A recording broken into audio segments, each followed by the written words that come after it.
So, ito na, a day before ng lipat natin.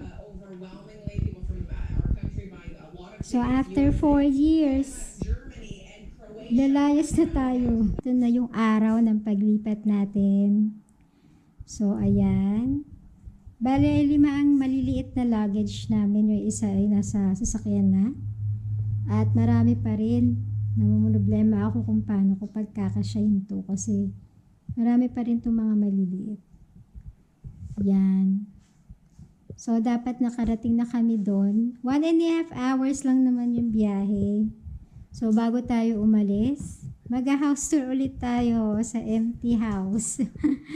So, itong bahay ay napakamura ng rent namin dito. For 3 years is 1,300 lang. At yon, kaya kami tumagal dito dahil syempre bukod sa mura siya. Yan. Main floor.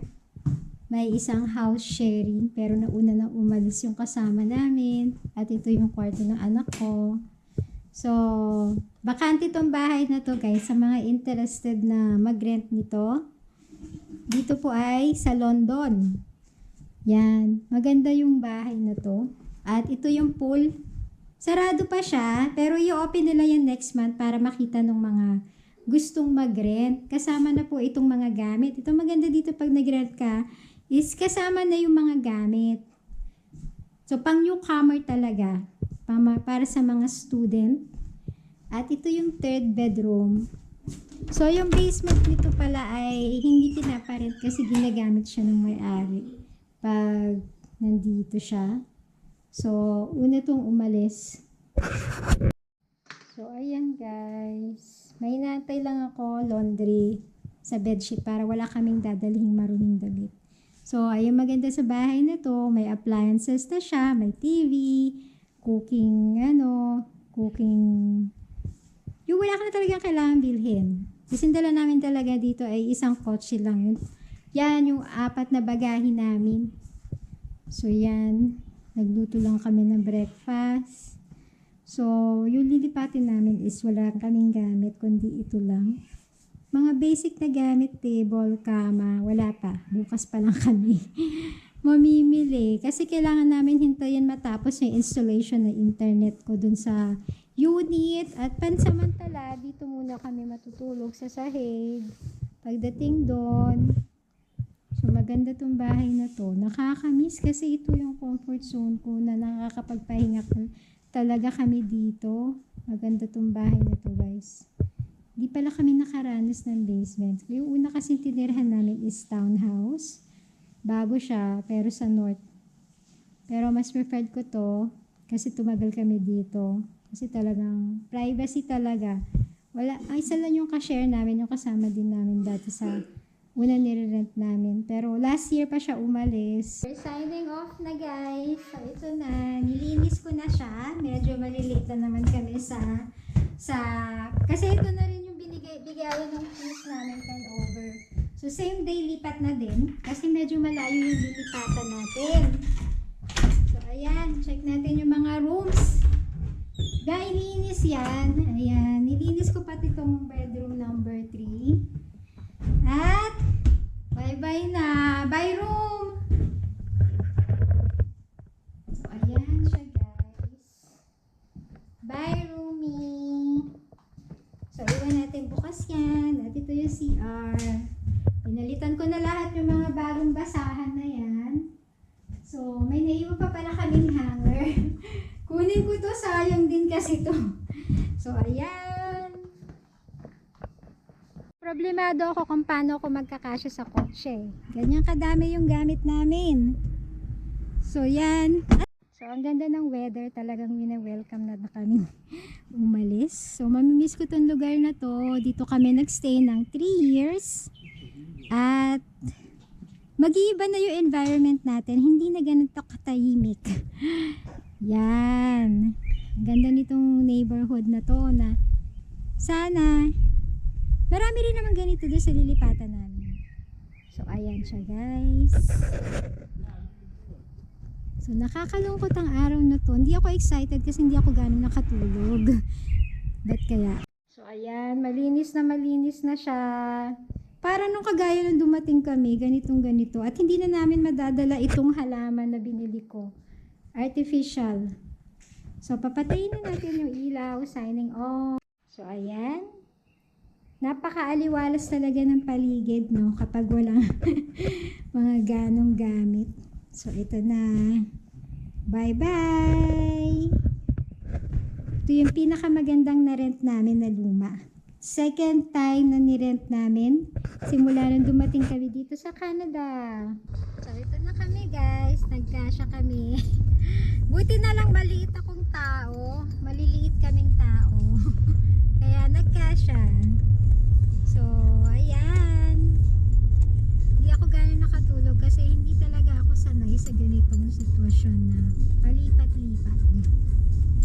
After 4 years, 3 years kami dito. So, nung una madali lang yung paglipat namin kasi isang kotse lang yun. Siyempre, habang tumatagal ka, nadadagdagan yung gamit mo. Pero talaga ngayon, nilimit naman namin. Ang daming cherry blossom. So, umalis kami na spring. At malinis yung bahay. Siyempre, sana maabutan namin yung pero bago yan, dadaan muna kami sa donation center kasi meron akong mga lumang damit na kailangan i-donate na. So, nandito na kami sa elevator. So, parang mag-check-in lang kami sa hotel. So, ganito yung lobby niya.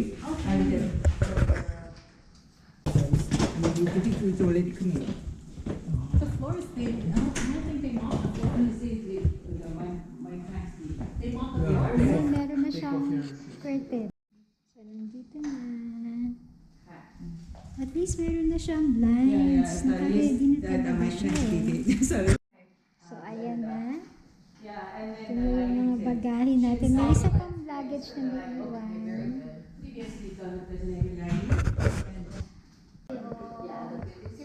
So, para tayo nag-check-in lang sa Airbnb.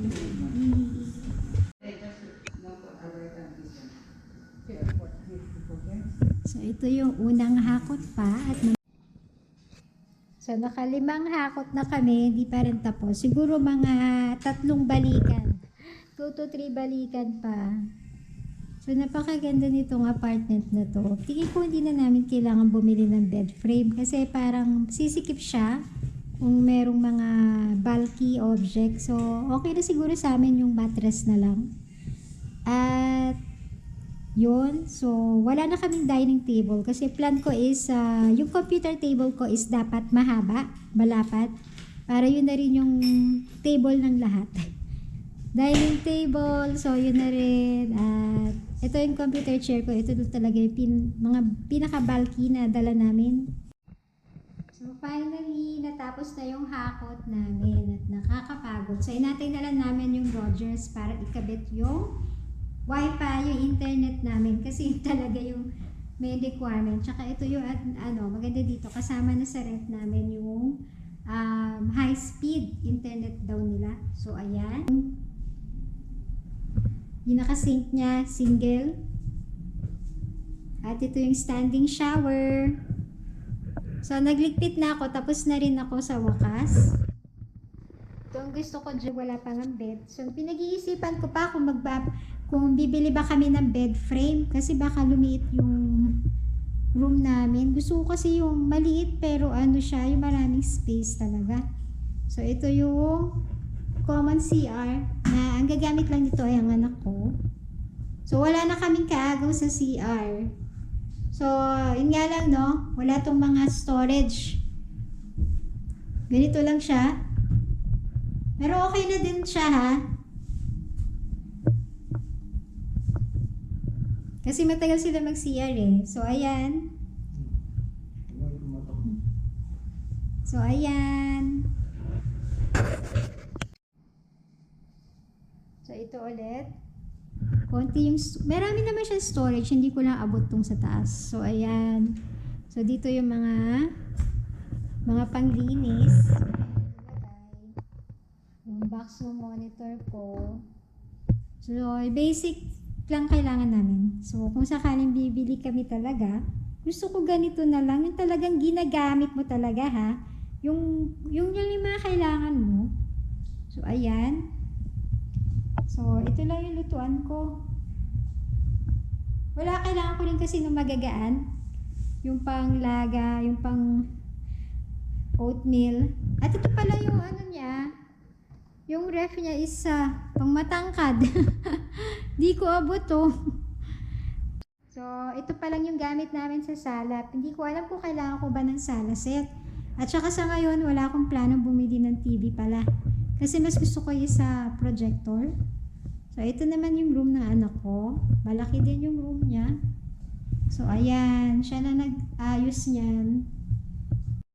So, ito pala guys, wala pa talaga kaming mga, ano lang, yung siguro may platito lang, tasa. Wala pa kaming spoon and fork, knives, set.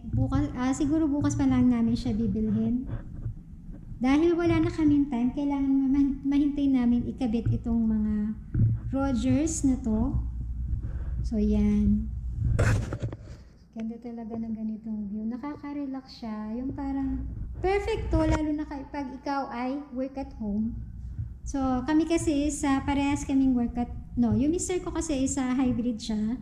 Pwede rin siya mag-hybrid. Ako talaga sa ngayon ay fully remote na. Paano ko ba ito sinara? Ito lang pala, oh. So, ito yung last year ko na nabili. So, hindi ko lang alam kung saan ko na ito ilalagay. Tapos, ito pa pala. Yan. So, baking tray. Kailangan ko na to dahil mag-o. So, ito yung first night namin dito sa apartment. So, ito naman yung kwarto ng anak ko. So, yan. Tayo. So, 20 minutes from here yung IKEA. So, mas malapit. Yan. At first time natin ginamit itong oven. Kaya nalit na kami natulog. At dahil sa wala kaming plato, dito na kami sa tray. So, ganyan. So, good night.